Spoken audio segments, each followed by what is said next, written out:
Bueno, hoy en día se habla mucho del trauma y cómo nos afecta nuestro día a día. Por eso me parecía importante hablar de este tema para seguir entendiendo cómo se forma nuestro mundo interno. Y bueno, una experiencia se convierte en traumática cuando tiene una excesiva carga emocional, que sobrepasa la capacidad de nuestra psiquis para su procesamiento. Y bueno, todos experimentamos vivencias traumáticas. Pero no se trata necesariamente de haber vivido una tragedia, ¿no? De haber sido abusado o de haber crecido en un entorno violento, sino que, como vimos antes, no recibir lo que necesito en un momento de mucha vulnerabilidad también puede ser traumático. Ahora bien, toda experiencia traumática involucra un estrés, pero no todo estrés es traumático. Una experiencia difícil no necesariamente es traumática, ¿no? Lo que diferencia el trauma de otras experiencias emocionales difíciles es que el trauma deja una marca, ¿no? Deja una herida en nuestra psiquis y en nuestro cuerpo y en nuestro sistema nervioso. Entonces, lo que hace una experiencia traumática no es la experiencia en sí, sino la marca que ha dejado. Por eso es que una experiencia determinada, por ejemplo, la muerte de un ser querido, puede ser traumática para una persona y no para otra, ¿no? Porque depende mucho de los recursos internos que contamos en ese momento y nuestro nivel de vulnerabilidad. Entonces, como esa experiencia traumática no puede ser procesada por su carácter abrumador, vuelve a aparecer en nuestra vida de distintas formas justamente para ser procesada. Por eso es que lo traumático muchas veces se repite y reaparece en nuestra vida, donde me vuelvo a encontrar con personas o experiencias que me recuerdan eso traumático. Si fui abusada en mi infancia, puede ser que en mi adultez me encuentre con personas que también abusan de mí. Tal vez un tipo de abuso distinto. Y entonces se vuelve a activar mi herida justamente para ser sanada en el presente. Entonces el trauma es la herida que ha dejado una vivencia y no la vivencia en sí. Lo positivo de esta concepción es que esa herida puede sanarse. No importa lo que hayamos vivido o cuándo lo hayamos vivido. No importa que mi trauma sea la consecuencia de haber ido a la guerra hace 50 años o de haber sido abusada hace 10 años. Lo importante es que nuestra psiquis tiene la capacidad de sanar. Pero para eso sabemos que sí o sí necesitamos involucrar el cuerpo en este proceso. Y eso es lo que vamos a trabajar en el módulo 2. Ahora, hablemos un poco del trauma que sucede en la infancia. Muchos de nosotros recordamos o intuimos que ciertas situaciones de la infancia nos han marcado y de ahí surgen ciertos miedos, vergüenzas, comportamientos problemáticos. Cuando somos niños tenemos una psiquis que está en desarrollo y no tenemos mucha capacidad de procesamiento emocional. Por eso es que muchas experiencias que para un adulto no serían traumáticas, lo son para un niño, ¿no? Porque en la infancia estamos en un estado de extrema vulnerabilidad. Y acá quisiera hablar un poquito de la vulnerabilidad, ¿no? Porque los seres humanos somos vulnerables desde que nacemos hasta el último día en esta tierra. Y esa vulnerabilidad es nuestra capacidad de ser heridos, ¿no? De ser lastimados. Y es justamente lo que siempre buscamos esconder, ¿no? Porque creemos que ahí está nuestro punto débil. Y nadie quiere exponer su debilidad por miedo a que nos lastimen, ¿no? Por eso levantamos estas defensas para protegernos. Pero quisiera que entendamos este concepto de vulnerabilidad de forma un poco más amplia, ¿no? Porque considero que nuestras vulnerabilidades no son necesariamente debilidades, por lo contrario, ¿no? Como dice el doctor Gabor Mate, la vulnerabilidad es esencial para nuestro crecimiento. La naturaleza nos da infinitos ejemplos de esto, ¿no? El árbol no crece desde donde es duro y grueso, sino desde donde es blando y vulnerable, ¿no? O un caracol que mientras está dentro de su coraza no puede crecer, no tiene espacio. Necesita salir de su caparazón, exponerse al mundo en su extrema vulnerabilidad para poder crecer. y encontrar otro caparazón que se adecúe a su tamaño para desarrollarse. Y bueno, lo mismo sucede en los seres humanos, ¿no? Durante nuestra infancia, que es nuestra etapa de mayor vulnerabilidad, es donde más crecemos. Nuestro cerebro es como una esponja que absorbe absolutamente todo en nuestro ambiente. Y nuestro cuerpo está en constante crecimiento. Pero al mismo tiempo, esa vulnerabilidad nos hace más propensos a ser heridos. Por eso es que la presencia de personas que nos cuiden y protejan durante la infancia es sumamente necesaria para un desarrollo adecuado, ¿no? De mi cuerpo y de mi psiquis. Pero aunque tengamos los mejores padres del mundo, igualmente siempre vamos a estar expuestos a situaciones traumáticas que van a herir esa vulnerabilidad y sobre las cuales vamos a ir creando nuestras corazas, ¿no? Y estas corazas que vamos formando a lo largo de la vida, o sea, estas estrategias defensivas de las que estábamos hablando, son necesarias en ciertos momentos de la vida, sobre todo cuando somos niños, porque nos permiten protegernos del dolor cuando no tenemos la capacidad de procesarlo. Pero cuando crecemos, esas corazas, al igual que el caracol, no nos permiten crecer, porque justamente para desarrollarnos y crecer es necesario ser vulnerable.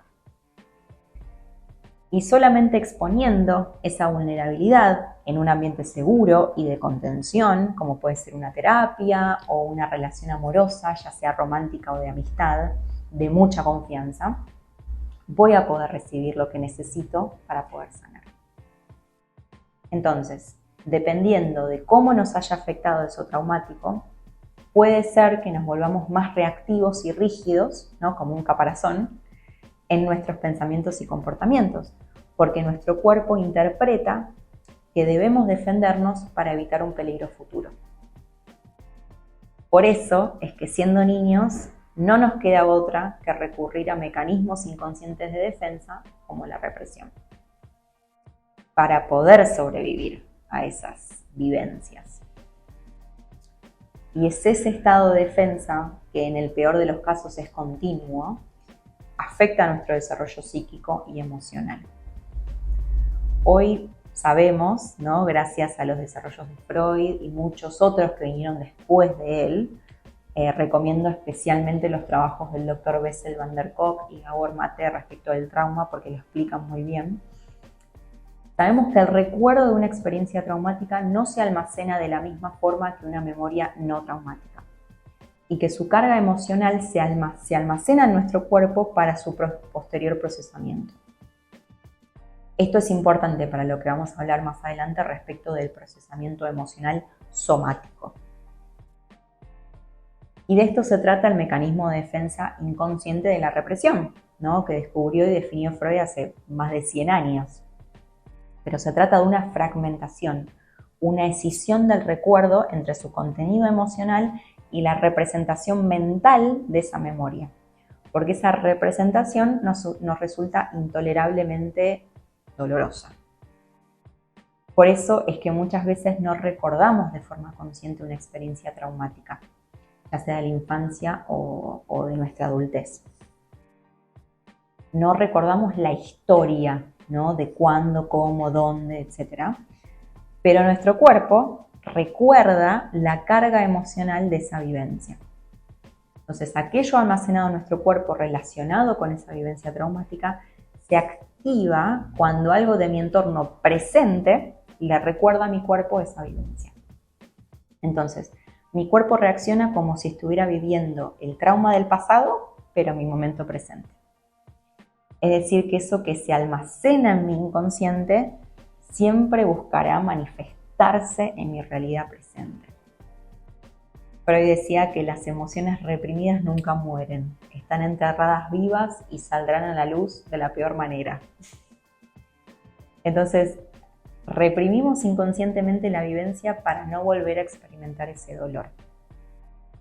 Pero la represión de esa memoria no significa que ya no esté ahí, sino que será almacenada en nuestro inconsciente y se manifestará de distintas formas en nuestra vida ya sea como un síntoma corporal, ¿no? Comportamientos problemáticos, pensamientos obsesivos, relaciones tóxicas, adicciones, etc. Entonces, a partir de esas vivencias traumáticas, donde no recibimos lo que necesitábamos, vamos a ir formando nuestras creencias respecto de quiénes somos y cómo es el mundo. Esto es lo que hablábamos antes. Ahora bien, sabemos que eso traumático puede suceder por la acción de un otro que me hirió en un momento de extrema vulnerabilidad. Pero también puede suceder por la no satisfacción de mis necesidades primordiales cuando era niño, ¿no? Donde por acción u omisión de mis cuidadores yo no me sentía aceptado y amado incondicionalmente. Si siendo niño no me sentía aceptado por mi entorno por cómo soy, tal vez porque mi aspecto físico no se adaptaba a los estándares de belleza de mi familia, como en el ejemplo que di antes, voy a sentir esa falta de aceptación como una herida, ¿no? Alrededor de la cual se organizarán distintas vivencias traumáticas relacionadas con esa herida, y a partir de ellas voy a construir las creencias acerca de quién soy yo. Por ejemplo, algo está mal en mí, o no soy suficientemente linda, buena, inteligente, etc. Y cómo es el mundo, ¿no? Si es un lugar donde en el que yo encajo o en el lugar donde no me quieren, ¿no? Entonces vamos a construir nuestra personalidad de forma que no tengamos que volver a encontrarnos con ese dolor de no ser aceptado, creando mecanismos de defensa y exacerbando aquellas partes de nuestra personalidad que sí son aceptadas y celebradas por nuestro entorno más cercano, ¿no? Tal vez la complacencia, el esfuerzo desmedido, el humor, ¿no? No soy linda pero soy inteligente o soy graciosa, ¿no? Inhibiendo aquello que no es aceptado por nuestro entorno. Tal vez mi enojo, mi angustia, mi deseo, ¿no? Y cuando estas partes o aspectos inconscientes reprimidos no están integrados en nuestra personalidad, los vamos recreando en nuestros comportamientos o vuelven a la superficie de forma de síntoma. Esto que retorna al inconsciente es una forma de solucionar lo vivido como traumático, pero es una solución trunca, que no conduce al resultado deseado, sino que perpetúa ese sufrimiento. Si, por ejemplo, aprendimos en nuestra niñez que solo somos amados cuando agradamos y complacemos al otro, es muy probable que siendo adultos nos encontremos en relaciones donde damos desmedidamente, ¿no? Complaciendo y evitando el conflicto para que ese otro, que hoy es un sustituto de quien yo deseaba ser amado en la niñez, nos pueda amar hoy. Así descubrimos que para recibir lo que necesitamos tenemos que ser y actuar de cierta manera. El amor que recibo de afuera es condicional a cómo me comporto con los otros. Entonces no alcanza con ser para ser amado, sino que además tengo que hacer, tengo que trabajar para recibir ese amor. O sea que no es incondicional, o sea que no es amor. Lo que eso provoca es que no podamos ser auténticos y comunicar nuestras necesidades y deseos, ya que el miedo de que el otro me deje de amar nos deja como atrapados en esa dinámica, ¿no? Lo mismo sucede en nuestra dinámica interna, en la relación con nosotros mismos. Ese amor propio, ¿no? También se vuelve condicional. Solo me amo o me trato bien a mí misma cuando tengo el cuerpo que quiero, cuando tengo la pareja, cuando tengo el trabajo. Pero me castigo cuando me siento angustiada, cuando estoy enojada, cuando no logro lo que quiero, etc. Pero bueno, aprender a lidiar con esas emociones negativas es una parte bastante indispensable de la vida, ¿no? Porque ya sabemos que la vida raramente nos da todo lo que deseamos. Entonces, bueno, para resumir un poco, las necesidades no satisfechas, falta de amor, cuidado, seguridad, van a crear una herida interna que se organiza alrededor de distintas vivencias traumáticas. Y esa herida va a formar las creencias inconscientes, ¿no? Como por ejemplo, no soy merecedor de amor, el mundo es un lugar peligroso, que van a determinar nuestros pensamientos, emociones y comportamientos. O sea, nuestra realidad, básicamente. Entonces, la realidad me va a reflejar eso reprimido, esa vivencia traumática. Y también el aspecto de nosotros mismos que tuvimos que rechazar para sobrevivir y tomar conciencia de esas partes y esos patrones es el paso más importante, creo yo, para sanarlos e integrarlos en nosotros mismos.